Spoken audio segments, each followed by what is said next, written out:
Medio mes del mes de la primavera y parece que el frío se va, aunque no hay que confiarse porque el frío se va unos días pero después regresa recargado y con fuerza y encima con lluvia. A ver, y los amigos no dejan de estar en el teléfono, ¿eh?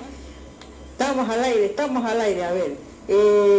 Recuerde que nosotros estamos en los 680 de la amplitud modulada, pero también nos puede escuchar el www.rbc satelital y en nuestro fanpage Tiempo de Salud. Los teléfonos para los cuales usted puede llamarnos y hacer sus consultas están el 332-7425 y el 330-5650. A ver, estimados oyentes, hoy tenemos un programa bastante especial. Nos acompaña el doctor Alejandro Sánchez Pacha Selga.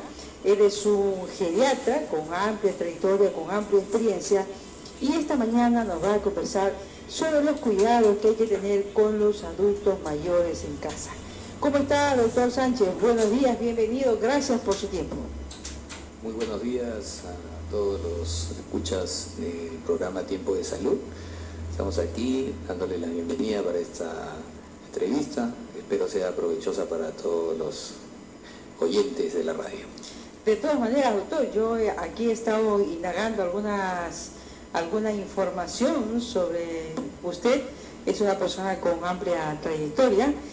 Primera pregunta, ¿y por qué usted escogió, o sea, esta pregunta curiosa, ¿por qué usted escogió la geriatría? ¿Qué le motivó?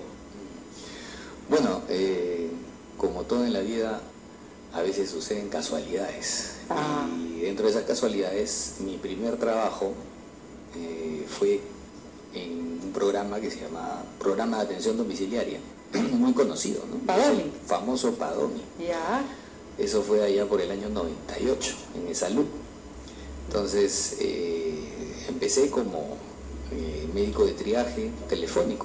Atendía el teléfono y atendía la llamada de los pacientes y podía ver ahí la necesidad de los pacientes adultos mayores, de las urgencias que tenían. Y después pasé a trabajar ya en campo, visitando a los pacientes en su domicilio. Entonces, ese acercamiento hacia los pacientes adultos mayores me mostró la necesidad que hay en el Perú de esta especialidad que en ese tiempo pues teníamos muy pocos especialistas en el tema. Entonces, a través de los años y gracias a pertenecer a este programa, pues tuve la oportunidad de realizar y asistir a muchos congresos, realizar trabajos de investigación y posteriormente hice la especialidad en geriatría, ¿no? Tanto aquí como algunas rotaciones que hice en el extranjero, ¿no? Usted también es integrante de la Sociedad Iberoamericana de Geriatría y Gerontología, amén de también ser integrante de la Sociedad Peruana de Gerontología y Geriatría. Entonces, usted es una persona que maneja el tema de la salud de aquellos adultos mayores.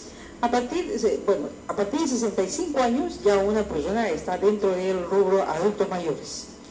Sí, así es. En realidad, aquí en países emergentes como el de nosotros, consideramos de repente un poquito menos, a partir de los 60, ¿no? Ya. En países ya más industrializados, más desarrollados, consideramos el corte en 65, pero en realidad todo depende del adulto mayor.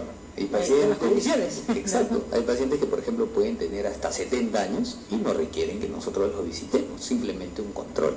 En cambio, hay pacientes que tienen ya 60 e incluso a veces me han llamado pacientes que tienen 55, 56, 57 y debido a las comorbilidades que presentan, a las diferentes enfermedades que tienen, pues ya requieren de un abordaje mayor, más integral y viendo pues todas las posibilidades terapéuticas que pueden tener.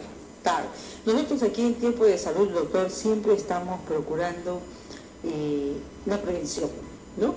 En algún momento todos vamos a llegar a ser adultos mayores, algunos en mejores condiciones y otros quizás en no tan buenas, en estado óptimo, pero lo cierto es que en el tema de prevención, ¿a partir de qué edad ya uno más o menos debería estar pensando, oye, me tengo que cuidar, tengo que tomar mis precauciones, porque cuando ya esté mayorcito no quiero tener de esos problemas, ni esto otro? O sea, la parte de la prevención.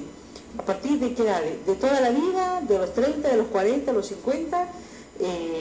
¿O simplemente viva la vida y usted no se preocupe. Bueno, en realidad se menciona que nosotros hacia la mitad de nuestra vida tenemos una cúspide en cuanto a nuestro metabolismo. Nuestro metabolismo va incrementándose poco a poco desde la niñez, ¿no es cierto? Cuando nosotros somos niños, adolescentes y estamos en pleno crecimiento, nuestro metabolismo tiende a ser anabólico, o sea, todo lo vamos asimilando. Más o menos hacia la mitad de la vida, pongámosle una media de 30 a 35, ¿no? Es donde nosotros alcanzamos la cúspide de nuestro metabolismo, ¿no? Se puede decir donde ganamos.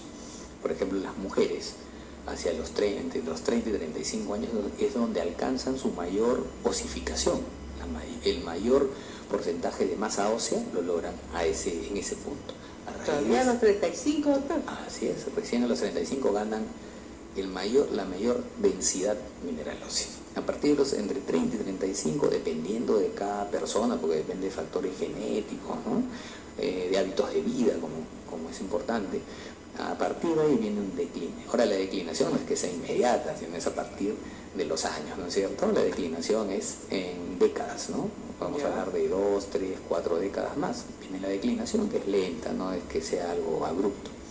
Entonces, conforme nosotros tenemos una buena vida, mientras nosotros... A ver qué entendemos por buena vida, doctor, porque para algunos la buena vida es el jaleo, el relajo, ¿no? La comilona, la fiesta, los tragos, pero el término de buena vida saludable... Cuando hablamos de buena vida, hablamos justamente de lo que usted hablaba, ¿no, Lilian? De la prevención, ¿no es cierto? ¿Cómo prevenimos? ¿Cómo tenemos un buen envejecimiento? Exacto. Teniendo hábitos de vida, que es la vida saludable, hábitos de vida buenos. O sea, ¿qué es lo que hacemos? Evitamos hábitos nocivos. ¿Qué son hábitos nocivos? El exceso de alcohol, el tabaco, ¿no es cierto? Esos son fatales, ¿no? Sí. Eso es lo que nunca comprenderé de la gente que no puede vivir sin alcohol y sin cigarro. No entra en mi raciocinio, doctor.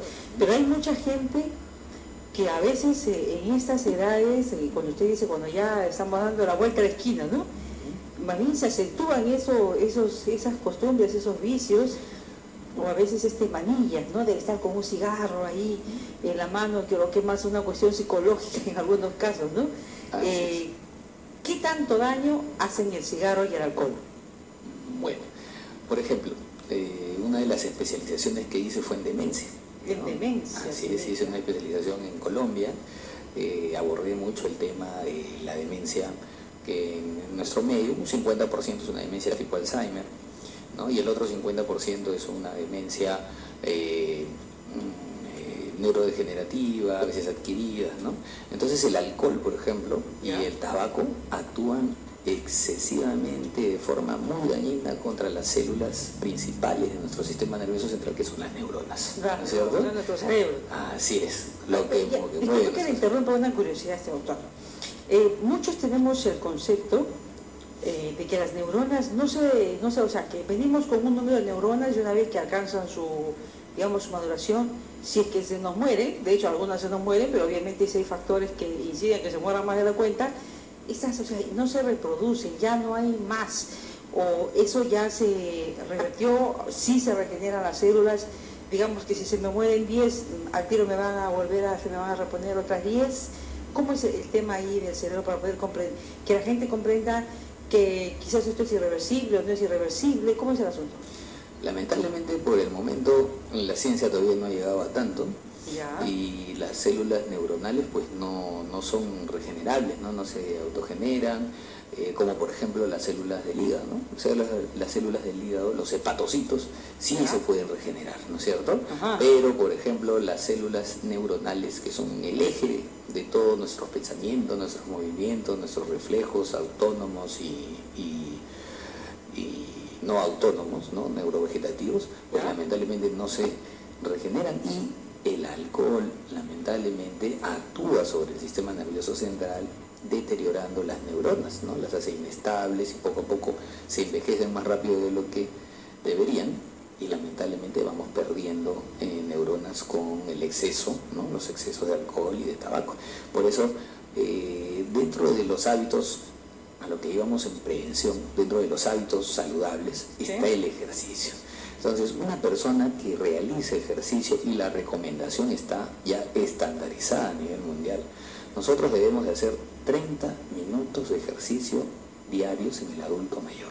30 minutos, suficiente, con 30 minutos para mantener el cuerpo humano en un estado bueno, en un estado saludable, y donde básicamente, si usted se da cuenta, si tenemos la costumbre de hacer ejercicio, pues vamos a evitar el hábito nocivo del alcohol y del tabaco.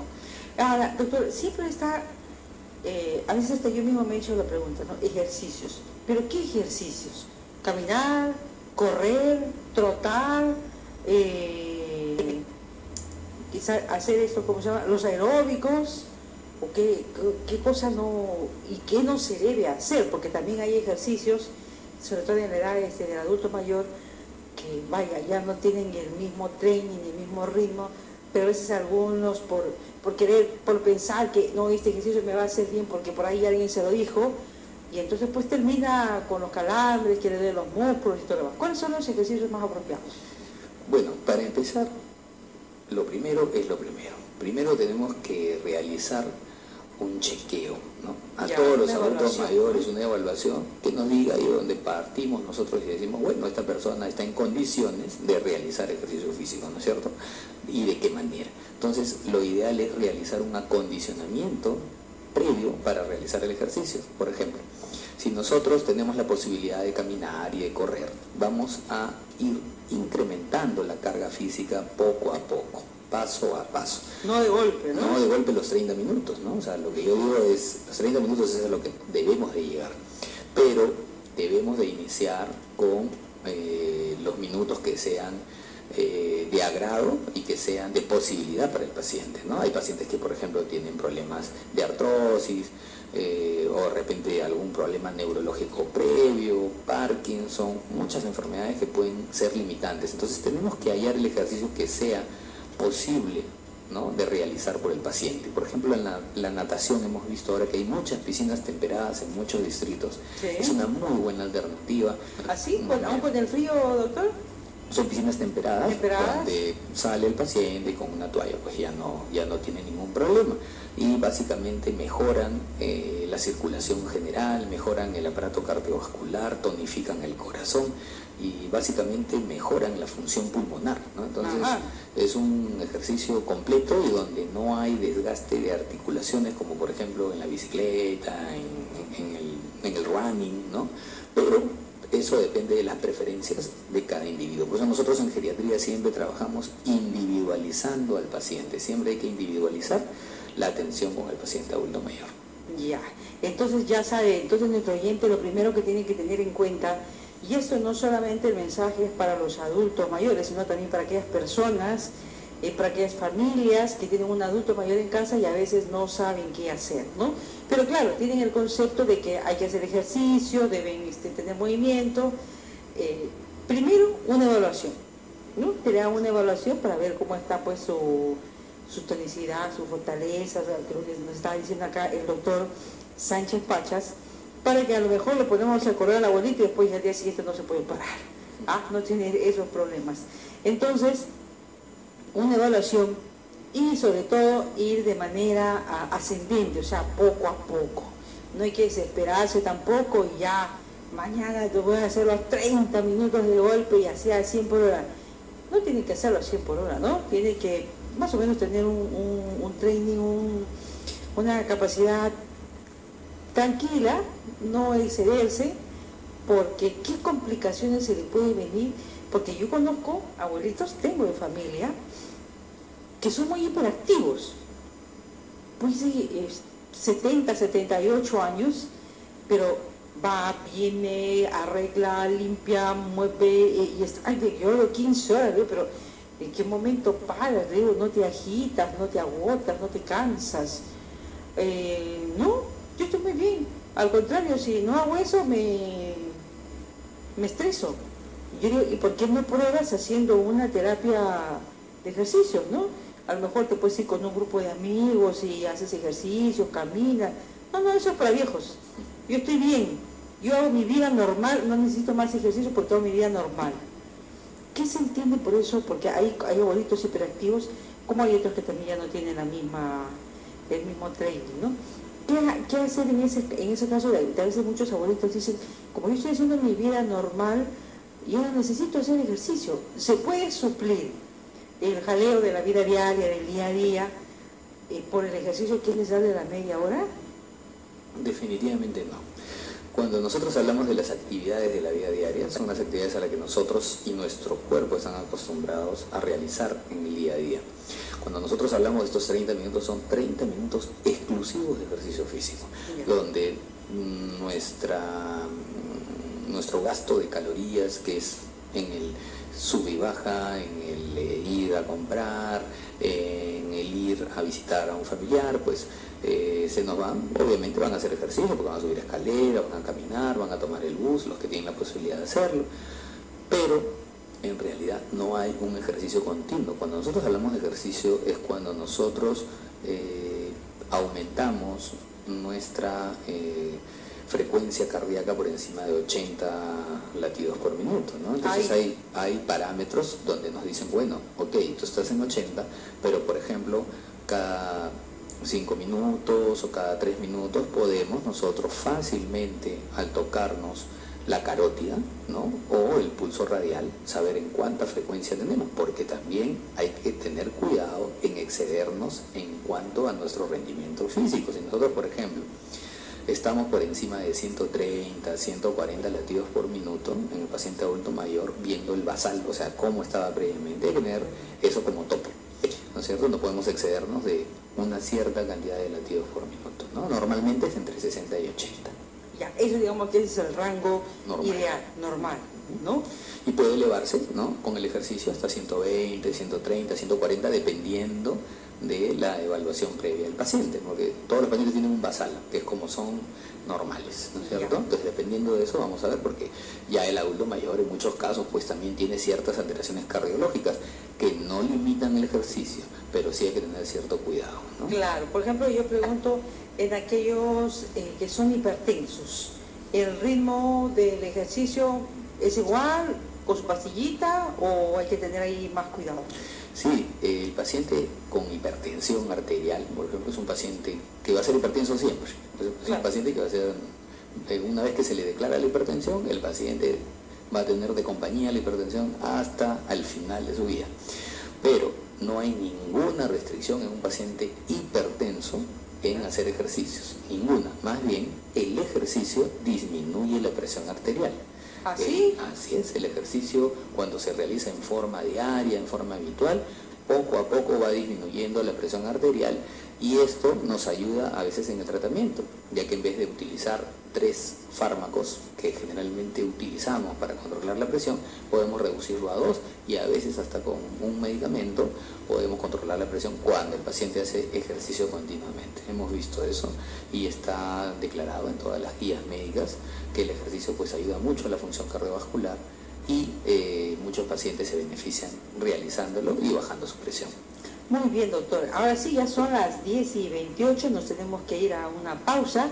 No lo olvide, estamos en los 680 de la amplitud modular y también en www.rbcsatelital.p. Sus consultas para que el doctor Alejandro Sánchez Pachas los atiende, los conteste, las absuelva, está en el 332-7425 o al 330-5650. Ya llegó Krishna acá con sus noticias.